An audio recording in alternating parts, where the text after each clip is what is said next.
Abra sua Bíblia, por favor, no Evangelho de Mateus, no capítulo 17. Mateus, capítulo 17, nós vamos ler os versos de 1 a 9. Eu chamo a sua atenção para esse texto, para pensarmos sobre os caminhos da espiritualidade cristã.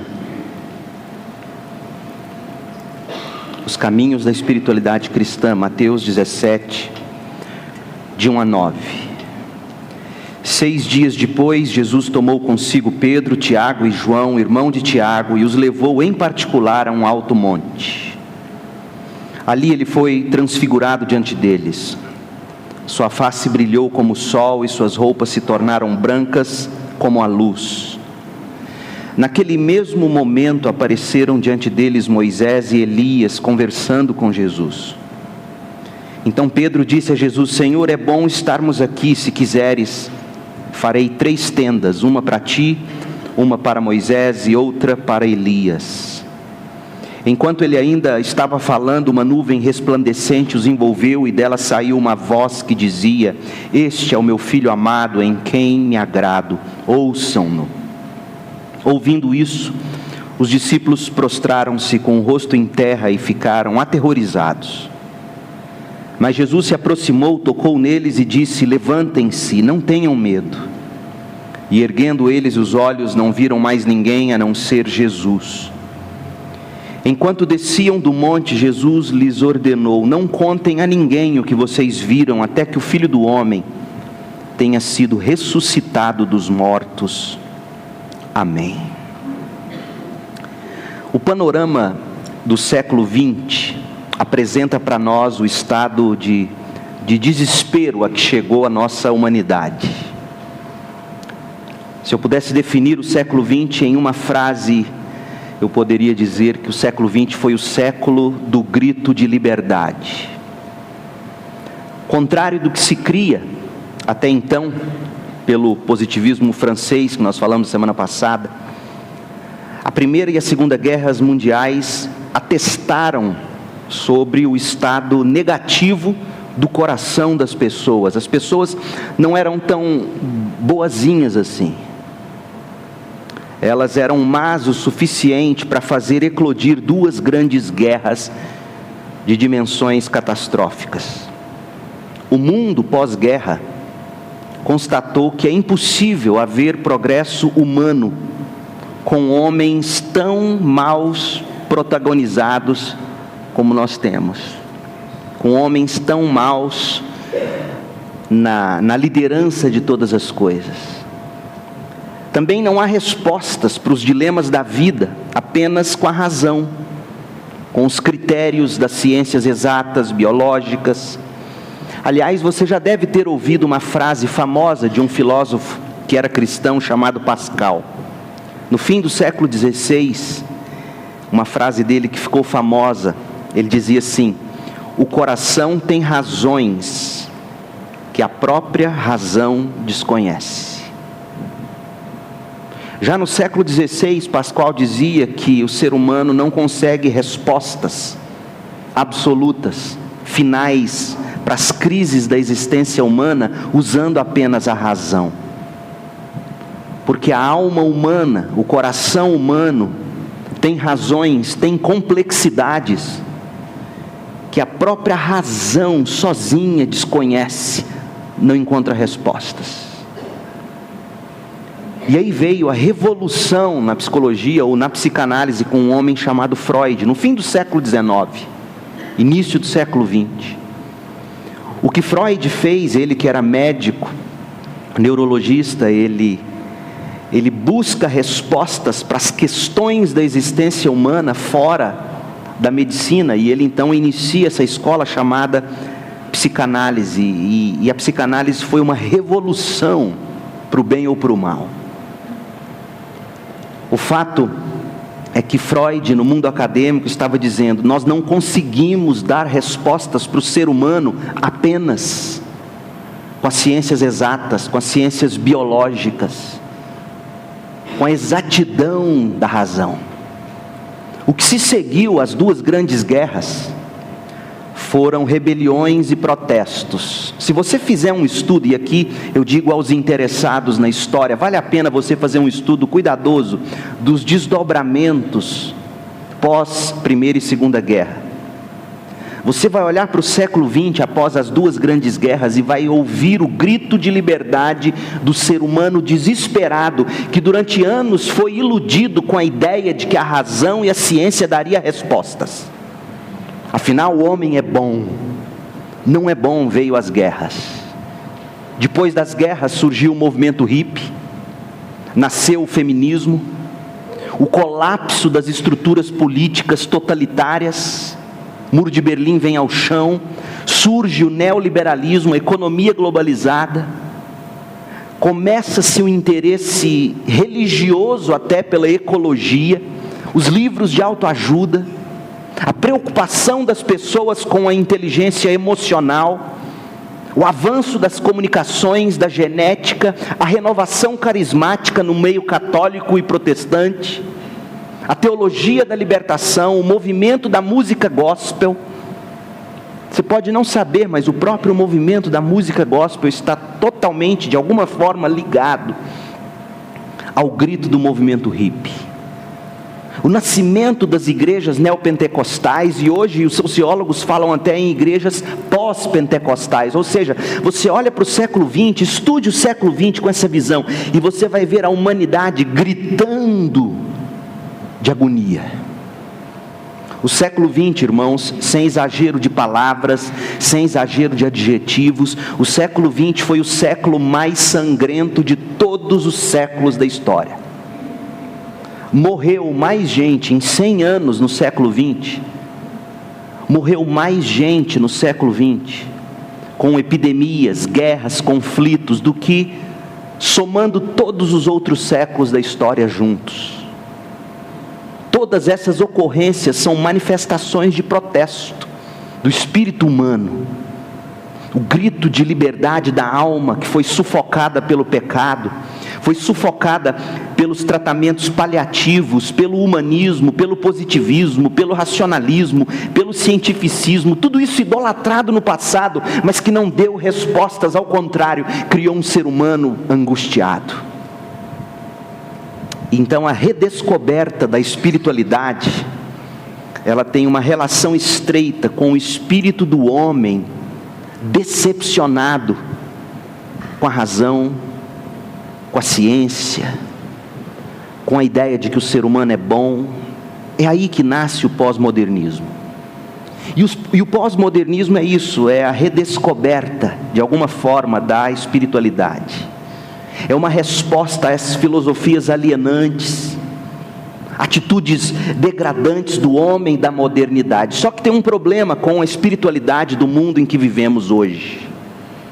A espiritualidade não tem padrões adequados.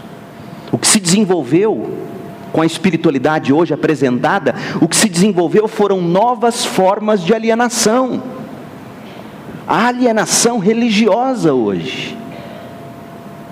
As pessoas cada vez mais dependentes e escravas de gurus espirituais, de mestres e profetisas. As pessoas cada vez mais escravas de alguma coisa que venha libertá-las dos seus sufocos. O ser humano continua degradado. Basta a gente olhar para os frutos que a gente colhe hoje da sociedade, da família, das igrejas. Essa espiritualidade esvaziada de Deus que hoje se vê, precisa de uma reforma. O grito por espiritualidade é real e ele é necessário. O problema é a espiritualidade que se tem apresentado e a espiritualidade que se tem abraçado. Nós estamos seguindo com o nosso estudo sobre a vida do apóstolo Pedro. E na semana passada nós falamos sobre os contornos da espiritualidade cristã. A gente aprendeu que a espiritualidade cristã, ela tem a cara de Cristo. A gente está olhando para o texto que nós lemos, a transfiguração de Jesus, e a gente está estudando 3 componentes que estão expressos aqui nesse texto, nesse episódio, e que a gente não pode deixar de observar. Porque se a gente deixar de observá-los, nós vamos cultivar uma espiritualidade vazia, doentia, escravizadora. Então, semana passada vimos a cara da espiritualidade. Hoje nós vamos ver, Deus permitindo, critérios e consequências. Mas é bom revisar e dizer o seguinte: a espiritualidade cristã, ela nasce do momento em que você confessa Jesus Cristo como Senhor e Salvador. Não existe espiritualidade genuinamente cristã sem a profissão pública de fé. E aí você se coloca no caminho do discipulado. Você nega-se a si mesmo dia a dia, você toma a cruz e você segue a Jesus. Pelo poder do Espírito, você que está nesse caminho do discipulado, você vai tornando espiritual o seu cotidiano, o seu corpo, a criação, a cultura, o comportamento. Os contornos foram o que nós vimos na semana passada. Hoje a gente vai ver os critérios. Então vamos lá, os critérios da espiritualidade cristã. Para a espiritualidade ter a cara de Cristo, ela tem que levar em consideração alguns critérios que vão definir os contornos dela. E eu repito dizendo que infelizmente hoje o que a gente vê naquilo que se diz ser cristão e evangélico, às vezes é tudo menos cristianismo. É marxismo, materialismo, relativismo, liberalismo, narcisismo, ocultismo, animismo, paganismo, tudo quanto é ismo disfarçado de espiritualidade cristã. E por uma espiritualidade mais cristã, o texto que a gente tem diante de nós hoje aponta para alguns critérios que são inegociáveis. Primeiro deles, a espiritualidade cristã é cristocêntrica, tem Cristo no centro. Parece óbvio o que eu estou dizendo, mas não é tão óbvio assim. A espiritualidade só será sadia, ouça bem, se ela for cristã. E ela só será cristã se ela tiver Jesus no centro. Olha o que diz o texto, Mateus 17, 4. Mateus 17, verso 4. Então Pedro disse a Jesus: Senhor, é bom estarmos aqui. Se quiseres, farei 3 tendas, uma para ti, uma para Moisés, outra para Elias. Enquanto ele ainda estava falando, uma nuvem resplandecente os envolveu, e dela saiu uma voz que dizia: Este é o meu filho amado, em quem me agrado, ouçam-no. Agora pule para o verso 8 e veja o que diz o verso 8 desse mesmo capítulo. E erguendo os discípulos, Pedro, Tiago e João, e erguendo eles os olhos, não viram mais Moisés nem Elias, a não ser Jesus. O que eu aprendo com isso? Que o centro de tudo que estava acontecendo ali era Jesus. O centro de tudo que estava acontecendo ali era o Cristo. A essência daquele momento não foram as experiências maravilhosas de nuvens tremendas, ou a aparição de Moisés ou de Elias. Não, era Cristo. Então eu posso concluir 2 coisas sobre isso, pelo menos. Primeiro, para ser cristã, para minha espiritualidade ser cristã, a voz dos meus desejos precisa se calar, para que eu ouça apenas a voz de Deus. De onde eu tiro isso? Do versículo 5. O desejo de Pedro era ficar ali, eternizar aquele momento. Era construir uma tenda para Jesus, uma para Moisés, uma para Elias. Pedro queria ficar ali, o desejo do coração dele, e a priori o desejo do coração dele, note bem, era um desejo nobre. Quem não gostaria de passar o resto da vida naquele cenário de transfiguração e de belezas celestiais? Esse era o desejo de Pedro, um desejo espiritual, um desejo louvável. Só que se você notou bem o texto, enquanto Pedro ainda estava falando, veio a voz de Deus, sobrepondo-se à voz de Pedro, calando a voz de Pedro, dizendo: Pedro, você não tem que ouvir o que o seu coração quer, você tem que ouvir o que a minha voz do céu diz. Irmãos, isso é muito profundo, porque tantas vezes nosso coração faz planos, e planos espirituais, e esses planos ficam gritando dentro da gente, borbulhando dentro da gente, e a voz de Deus o tempo todo interferindo, sobrepondo-se ao nosso coração. E olha só o que a voz de Deus disse a Pedro: Pedro, ouça o meu filho.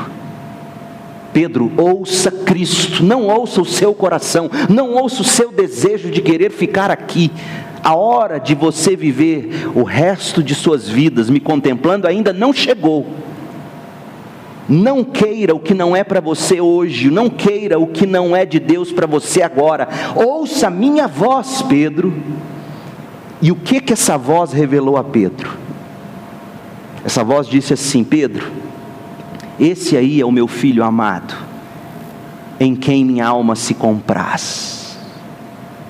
A voz de Deus o tempo todo, ela nos chama a contemplar aquilo que Deus mais ama, gente. Veja que a voz de Deus aqui está tirando Pedro dos desejos dele, para apontar Pedro para o grande amor do coração de Deus. E o grande amor do coração de Deus é a glória de Cristo. Deus é apaixonado pela glória de Cristo.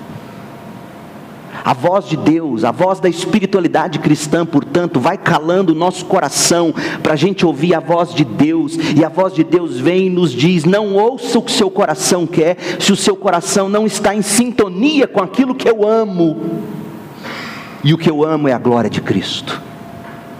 Percebe como é diferente essa espiritualidade cristã focada em Cristo, de tudo que nos ensinam aí hoje? Outra coisa, a espiritualidade cristã, para ser cristocêntrica, o personalismo precisa morrer para florescer o cristocentrismo. Verso 8 diz que quando eles erguem os olhos, eles não veem mais Moisés nem Elias, não tem mais ninguém ali a não ser Jesus. Moisés e Elias sumiram eles, ficou só Cristo. O texto está nos dizendo que a espiritualidade cristã não pode estar estribada nas figuras do mundo gospel. Não é, a espiritualidade cristã não tem a ver com Moisés e Elias. A espiritualidade cristã tem a ver com Jesus Cristo. Fico impressionada quando eu observo que tem pessoas que só conseguem adorar a Deus se estiver diante do trono. Literalmente, estou falando do conjunto gospel, de pessoas que só conseguem adorar a Deus se estiver num ambiente ou numa atmosfera que exalta toda aquela personalidade gospel. E vem o texto no verso 8 e diz que depois que eles erguem os olhos, eles não viram mais ninguém, só tem que sobrar Jesus. Irmãos, só tem que sobrar Jesus na nossa vida. Jesus é a chave da interpretação da Bíblia e da vida. Jesus é o prazer do nosso coração. Crente em Jesus não vive para as bênçãos, nem do ministério de evangélicos bem-sucedidos. Crente vive de Cristo e para Cristo. A espiritualidade cristã, ela tem que ser cristocêntrica. A gente cala a voz do coração para ouvir a de Deus. E a gente mata todo esse personalismo que nos escraviza. Nós nos tornamos dependentes. Nós não, a maioria do povo que se diz evangélico tornou-se dependente dos figurões. É impressionante. As pessoas fizeram das igrejas grifes. Qual é a sua igreja? A minha igreja é a tal. A minha igreja é a... Não usa mais nem o nome igreja, tudo hoje é grife. Não tem Cristo no palco. Está cheio de Moisés, está cheio de Elias, está cheio de judaísmo, mas não tem Jesus Cristo. Essa não é uma espiritualidade cristã. E isso não acontece só no meio evangélico, não, a propósito. No meio católico também, com o movimento carismático. Padres que viraram celebridades, cantores, grifes. O que aconteceu com o nosso mundo, irmãos, em busca de espiritualidade, em busca de libertação da razão, em busca de libertação do cientificismo, nós nos tornamos escravos da religião. É um absurdo que se vê hoje. Mas a espiritualidade cristã, ela é focada em Jesus Cristo e não em ninguém. Ninguém mais. A espiritualidade cristã me faz ouvir a voz de Deus, calando a minha, dizendo: ouçam meu filho, a minha alma tem prazer no meu filho, não no que você quer para você, mesmo que o que você queira para você seja digno. Ouçam meu filho. Segundo, a espiritualidade cristã é centrada na cruz. Na cruz. Narrando a transfiguração de Jesus, Lucas acrescenta algo valioso à narrativa. Abrem Lucas 9:30, Lucas 9, versículo 30. Lucas está narrando a mesma transfiguração, só que aqui ele acrescenta um detalhe que Mateus omitiu. Lucas 9:30 diz que surgiram dois homens que começaram a conversar com Jesus, eram Moisés e Elias. Apareceram em glorioso esplendor e falavam sobre a partida de Jesus que estava para se cumprir em Jerusalém. Qual era o tema da conversa? A cruz. A partida de Jesus que estava para se cumprir em Jerusalém era a Via Crucis, a paixão de Cristo, sua morte e ressurreição. A cruz é o tema da espiritualidade cristã, é o grande assunto. A cruz é a meta do cristianismo. Irmãos, a cruz não apenas na perspectiva da salvação, porque o cristão às vezes pensa que é importante falar da cruz para que a pessoa seja salva, e uma vez salva não se fala mais de cruz. Não, não é isso não. A cruz, ela não é só para a perspectiva da salvação, a cruz deve ser vista como projeto de existência. Quando você tira a cruz do cristianismo, você tira a essência do cristianismo. A cruz é aquilo que a gente tem que tomar nas costas todo dia. A cruz é aquilo que a gente tem que carregar todo dia, mortificando a carne, santificando os desejos, negando a si mesmo, identificando-se publicamente com Cristo, mesmo que isso seja vergonhoso, mesmo que isso nos custe caro.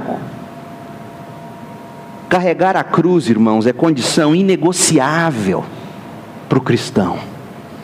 É cláusula pétrea para o discipulado. Sabe por quê? Porque a espiritualidade, ela só se manifesta de forma sadia se a espiritualidade for vivenciada na perspectiva da cruz, da proposta de vida que a cruz apresenta. Sem cruz, sabe o que o seu cristianismo vira? Narcisismo, comodismo, egocentrismo. Sem a cruz, o seu cristianismo vira materialismo. Você vai buscar bênção, prosperidade, cura. Você quer tudo menos o Cristo. A espiritualidade cristã tem que ser centrada na cruz para ter salvação e para haver santificação. Você vai morrendo e vai se matando dia a dia para deixar Cristo viver em você. A cruz é o que nos impede de vivermos confortáveis. A cruz é o que nos impede de viver só para nós mesmos. A cruz é o que nos impede de fazer de Deus um Santo Antônio. O que você faz com Santo Antônio quando ele não te dá um casamento? Você põe ele de cabeça para baixo. Você castiga ele. Muita gente fez de Deus um Santo Antônio. Por quê? Porque não tem a cruz no centro da sua espiritualidade. Não entendeu ainda que o cristianismo é a escola do discipulado. E o discipulado significa negar a si mesmo, tomar a cruz, fazer a vontade de Cristo, segui-lo conforme revela as Escrituras.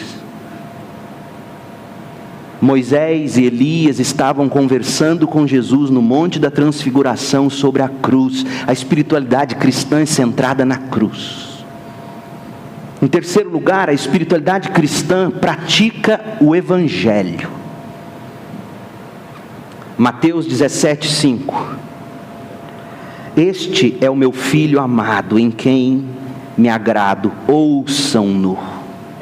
Ouçam, meu filho, ouça o Evangelho.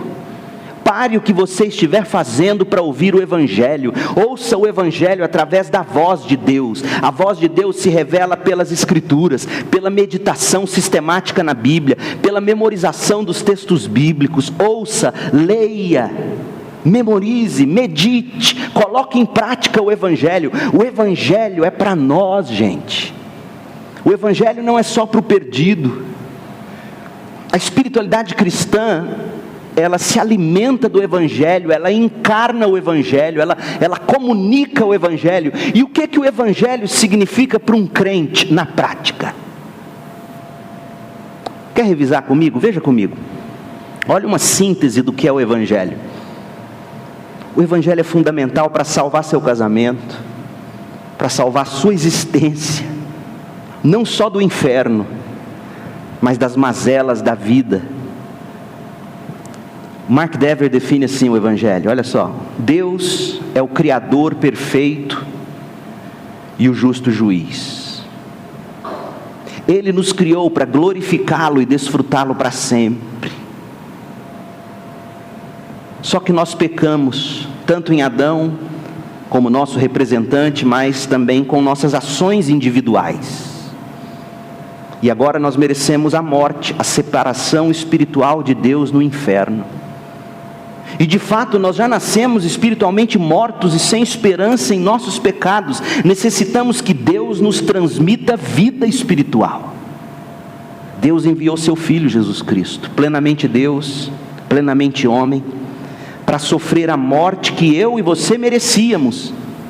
Jesus ressuscitou dentre os mortos para nossa justificação, provando que era Filho de Deus. Se desejamos que a perfeita justiça de Cristo nos seja atribuída e a penalidade do nosso pecado seja lançada sobre Ele, a gente tem que se arrepender dos pecados e crer em Jesus para a salvação. Pela graça, por meio da fé, nós restabelecemos a comunhão com Deus e uns com os outros.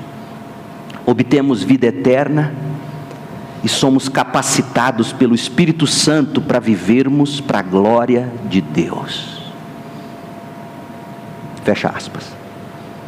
Esse é o Evangelho. É nisso que nós cremos. Foi essa mensagem que nos salvou, e é por essa mensagem que a gente tem que viver, e não só viver, é por essa mensagem que nós temos que anunciar, é essa mensagem que nós temos que repartir, é o fruto de vida que essa mensagem produz, que nós devemos dar para os outros. O Evangelho é para nós, o Evangelho precisa ser crido e vivido. A espiritualidade cristã pratica o Evangelho. A espiritualidade cristã reconhece que Deus é o Criador perfeito, Ele é juiz, e sendo assim nós entregamos a Ele nossas causas. Nós não procuramos vingança, nós não procuramos retribuir mal com mal. O Evangelho diz que nós somos criados para desfrutar de Deus, mas nós vivemos desfrutando de qualquer outro prazer acima de tudo. O Evangelho diz que nós somos pecadores, e o que se espera de pecadores é que eles firam os outros. O Evangelho diz que quando se pede perdão em Cristo, Deus perdoa. O Evangelho diz que a justiça não vem de mim, eu não tenho justiça alguma. A justiça que eu tenho foi colocada em mim, atribuída a mim, por causa do que Cristo conquistou por mim. Isso me faz parar de cobrar a perfeição do outro. Por isso que eu falei que salva casamento. Geralmente a gente quer que o outro seja perfeito para nós. O outro não é perfeito, como você também não é. E qualquer justiça que existe no outro e em você, essa justiça não são de vocês. Essa justiça foi imputada em vocês, atribuída a vocês, em Cristo e por Cristo. Quem conhece o Evangelho, quem vive do Evangelho, para de cobrar do outro um perfeccionismo que o outro nunca vai conseguir te dar, nem o seu pastor. O Evangelho é libertador, gente. O Evangelho nos ensina a viver pela graça, por meio da fé, restabelecendo comunhão com Deus, restabelecendo comunhão uns com os outros. O Evangelho diz que a força que a gente precisa para viver em novidade de vida não vem de nós, vem do Espírito de Deus. Por isso que o Evangelho nos faz orar mais, o Evangelho nos faz depender mais de Deus, o Evangelho nos faz buscar em Deus força para ser um ser humano melhor, à imagem e semelhança de Cristo. O Evangelho é para os que se perdem, sim, mas o Evangelho é também para os que foram salvos pela graça por meio da fé. A espiritualidade cristã pratica o Evangelho. Por isso que Deus no Monte da Transfiguração disse a Pedro: Pedro, cale-se, ouça o meu filho, ouça o Evangelho, viva dele. Irmão, eu desafio você a memorizar o Evangelho, a mensagem do Evangelho, a memorizar essa mensagem e a meditar sobre as implicações dela para a sua vida, para o seu dia a dia. Muito em breve nós teremos já aqui para ser distribuído cartões para os nossos visitantes.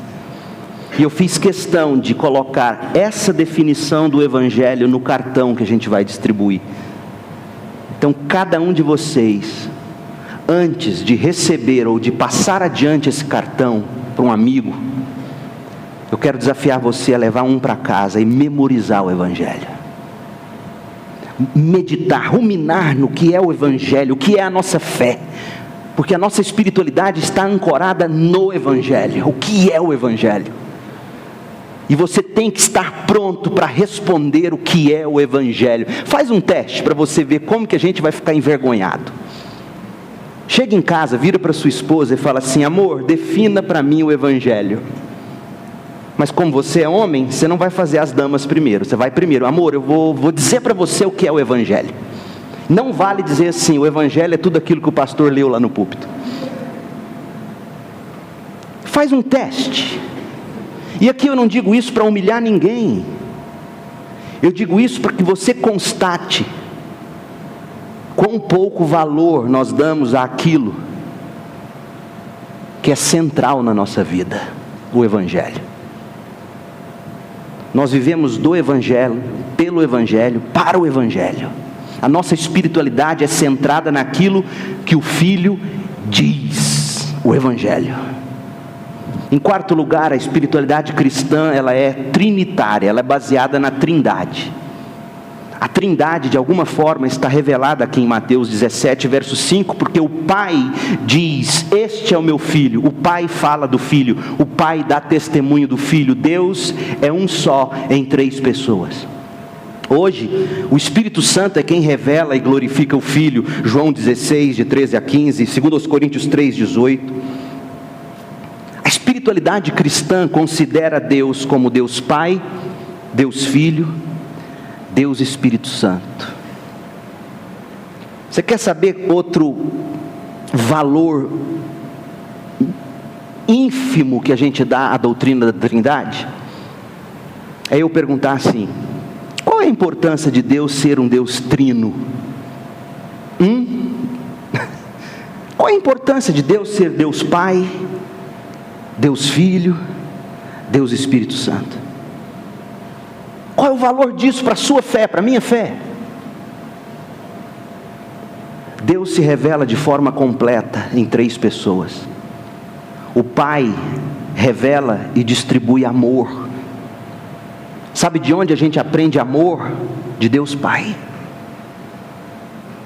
Sabe de onde a gente aprende o que é graça? De Deus Filho. Sabe de onde a gente recebe vida?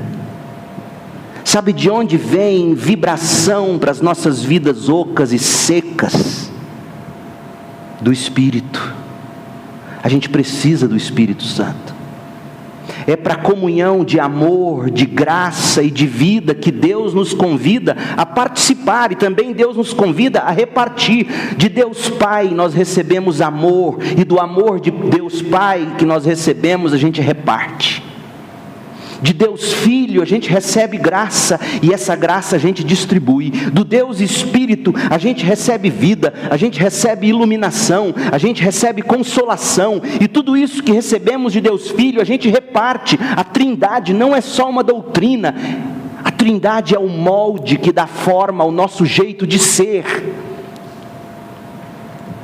Assim como Deus é um ser relacional, vive em comunhão, na comunhão de Deus Pai, Deus Filho e Deus Espírito, nós somos seres relacionais. Sabe por que não é bom para o homem viver só? Aí a gente cria Gente, sabe por que a maioria dos casamentos acaba acabando? Porque a gente transforma o outro num Deus. Deus, quando olhou para o homem, viu ele só e disse: não é bom que ele fique só. Não é porque o homem estava triste sem mulher, não tinha pecado no mundo, o homem estava plenamente realizado em Deus. Porque se você disser o contrário disso, como eu sei que há pastores que dizem, você vai transformar a mulher num ídolo. Deus não constrói ídolos. Por que não era bom para o homem viver só? Porque só o homem não reflete o fato de que somos relacionais. A gente precisa da comunhão no casamento, a gente precisa da comunhão entre amigos, a gente precisa da comunhão da igreja. A Trindade revela que nós não somos seres que fomos criados para viver no isolamento de um WhatsApp, no isolamento de um Facebook, no isolamento de redes sociais. Deus nos criou para nos relacionarmos gente com gente. Além de sermos seres relacionais, a Trindade nos ensina a ser seres amorosos, graciosos, seres cheios de vida. A nossa espiritualidade cristã, ela é trinitária. Sabe a bênção apostólica que todo domingo, praticamente, o pastor tem o hábito de proferir? Que a graça do Senhor Jesus Cristo, que o amor de Deus o Pai, e que as consolações do Espírito estejam sobre todo o povo de Deus, espalhado por toda a terra. Sabe o que isso significa? Isso significa que para você se relacionar com Deus em amor, você tem que conhecer a pessoa amorosa de Deus, a pessoa graciosa do Filho, a pessoa consoladora do Espírito. Nós precisamos nutrir, como diz John Owen, essa comunhão com o Deus que é amor em Deus Pai, que é graça em Deus Filho. Então, às vezes, quando a gente está orando, é plenamente natural você dizer assim: Deus Pai, me ensine a amar como o Senhor amou, entregando aquilo que o Senhor mais amava, que era o seu Filho. Deus Filho, Senhor Jesus Cristo, me ensina a ser gracioso como o Senhor é. Ó Deus Espírito, me dê da sua vida, me dê do seu consolo, me dê da sua alegria. Entendeu? É assim que o crente vive, essa espiritualidade cristã, trinitária, ancorada no Deus que é um, mas que se manifesta como Pai, Filho e Espírito Santo. Em quinto lugar, a espiritualidade cristã, ela é comunitária. No Monte da Transfiguração, você lê em Mateus 17, de 1 a 3, que Jesus tomou consigo Pedro, Tiago e João, irmão de Tiago, e os levou em particular a um alto monte.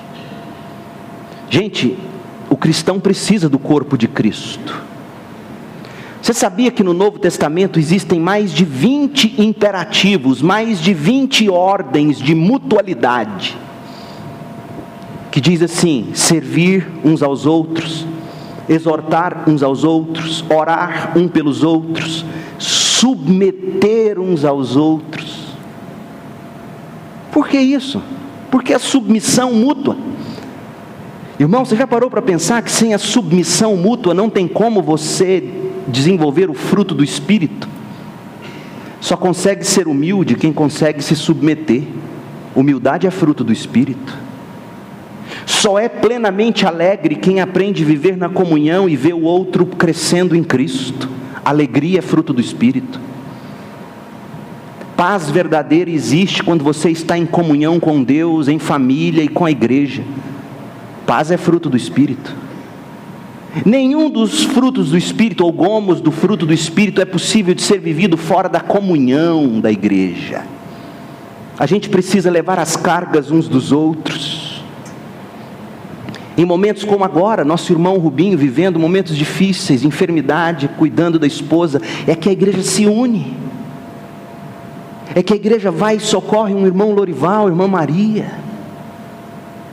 Nós existimos para cuidar uns dos outros, levar as cargas uns dos outros, nos submeter uns aos outros, aconselhar uns aos outros, orar uns pelos outros, instruir uns aos outros, exortar uns aos outros. São mais de 20 imperativos. Jesus tomou consigo Pedro, Tiago e João, e é impressionante que quando eles chegam no Monte da Transfiguração, e se você ler o relato da Transfiguração em Lucas 9, você vai ler em Lucas 9:32 que Pedro e os seus companheiros estavam dominados pelo sono.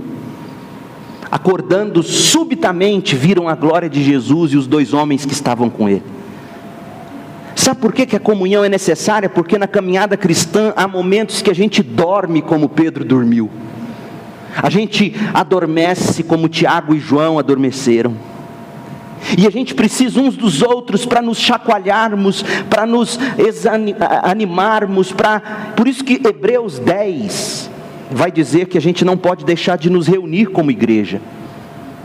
Porque a gente tem que encorajar uns aos outros, ainda mais quando vocês veem que se aproxima o dia. A gente precisa incentivar uns aos outros ao amor e às boas obras, diz Hebreus 10, 23 e 24.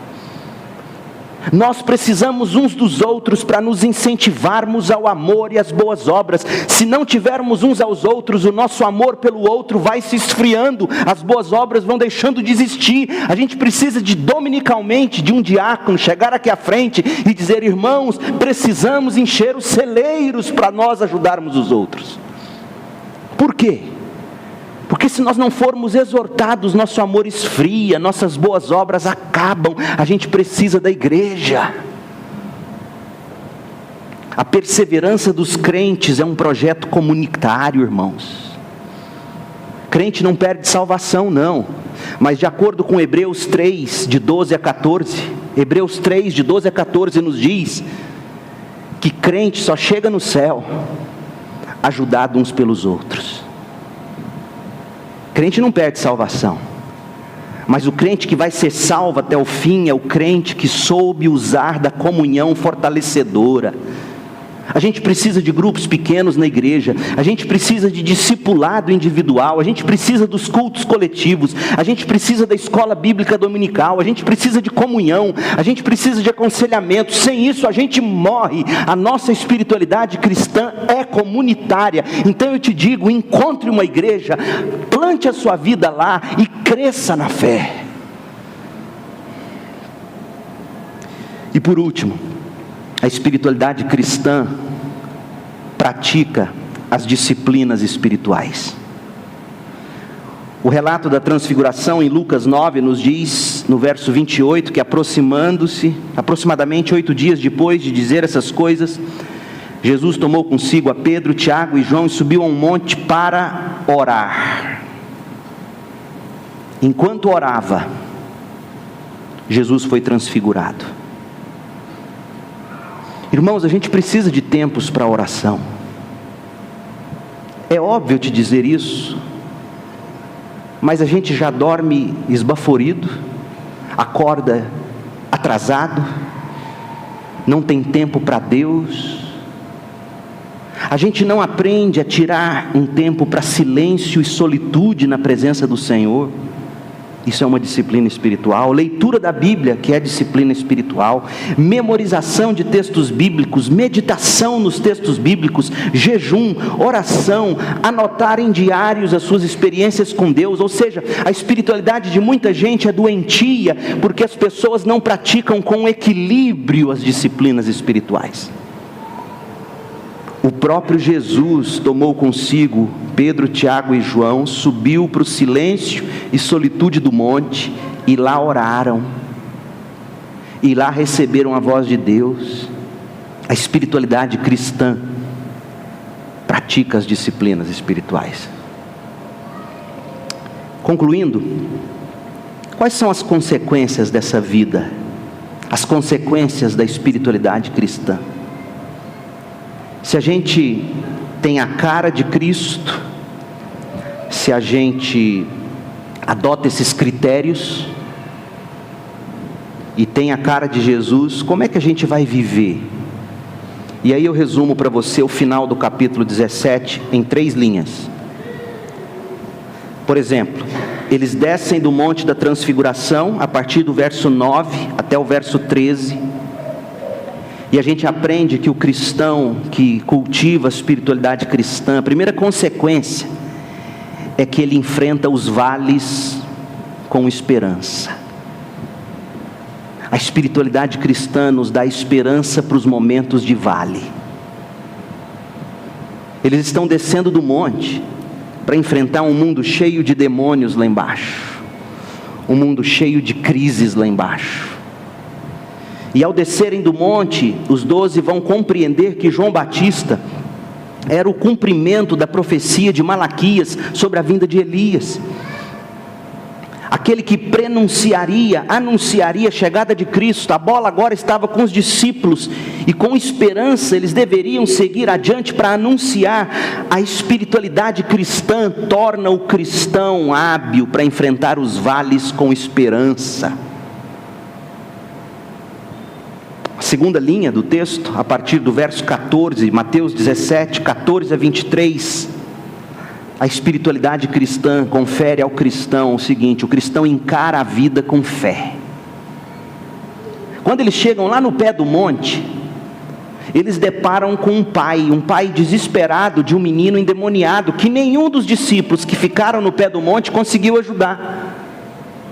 E aí Jesus diz: faltou fé a esses discípulos, faltou discernimento, faltou jejum, faltou oração. É como se Jesus estivesse dizendo: o cristão que desenvolve a disciplina espiritual, o cristão que é espiritual, ele encontra fé para encarar a vida. Você vai precisar de fé para ajudar os outros necessitados que vão cruzar o seu caminho toda hora.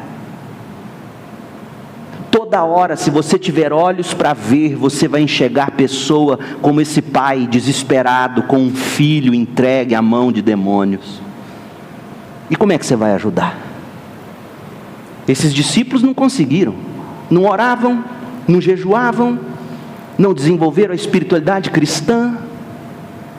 Mas quando aqueles que estiveram com Jesus descem do monte, Jesus diz: agora vocês têm fé para expulsar essa casta.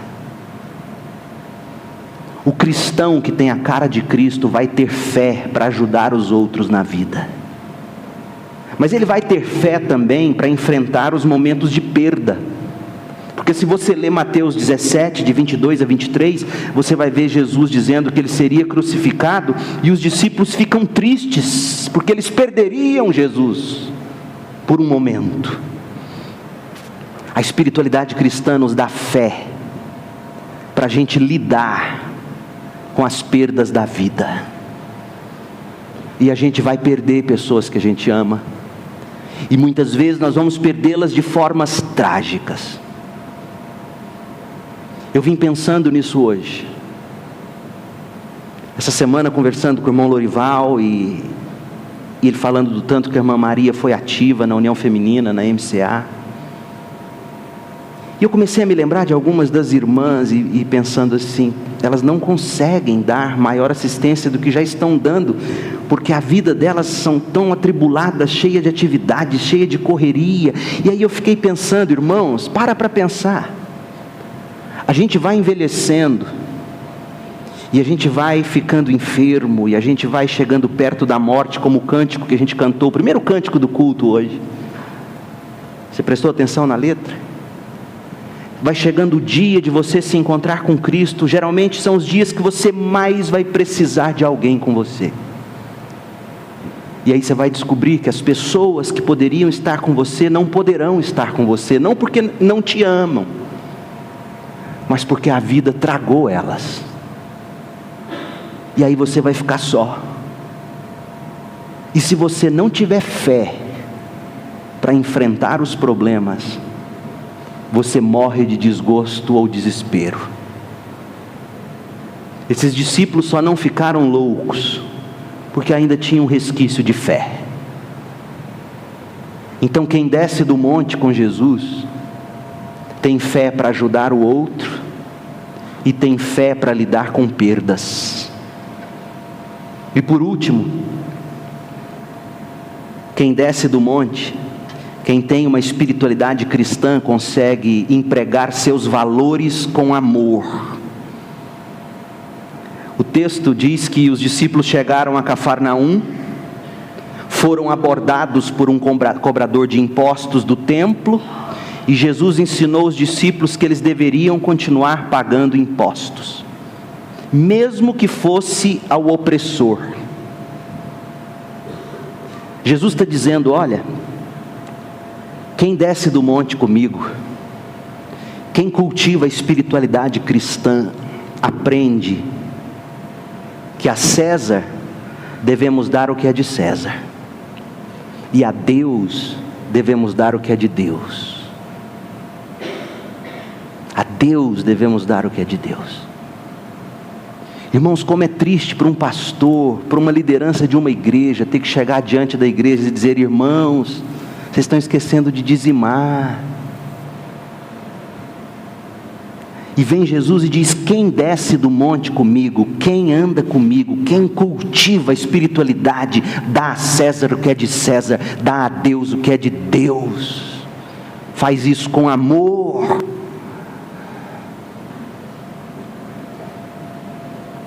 Esse é o fruto da espiritualidade cristã. Você observou? É fé, esperança e amor. A espiritualidade cristã produz em nós fé para a gente encarar a vida, fé para a gente ajudar o outro, fé para a gente encarar as perdas, esperança para a gente atravessar o vale, amor para a gente empregar tudo que a gente tem no reino e na sociedade. Nunca se precisou tanto de homens e mulheres de Deus engajados com a sociedade, irmãos. Nunca. Os contornos e os caminhos da espiritualidade cristã. Nós estamos vivendo um mundo que produziu uma cultura aberta ao espiritual. Por outro lado, nunca se viu tanta rasura na espiritualidade de hoje em dia. O nosso momento é de grandes oportunidades e desafios. O cristianismo está sendo provado em sua relevância nesse mercado de opções que nós temos hoje em dia. O mundo precisa enxergar em nós a cara de Cristo. Homens e mulheres que têm critérios espirituais. Homens e mulheres que dão frutos espirituais. Então eu vou aplicar um teste agora para concluir. Em primeiro lugar, o que te move na vida? É a fé? É a esperança? É o amor? O cristão, ele é movido por fé, esperança e amor. Mas agora eu te pergunto, fé em quê? Na bondade humana? Fé nos avanços científicos? Fé no seu potencial? Cristiane essa semana comprou aquela revistinha que vende na Droga Raia, e eu fiquei vendo lá como é que salva casamento. Tem uma matéria inteira lá. Você quer salvar o seu? Está escrito lá. 10 passos para salvar um casamento. O evangelho está estampado na primeira dica, mas não é o evangelho bíblico.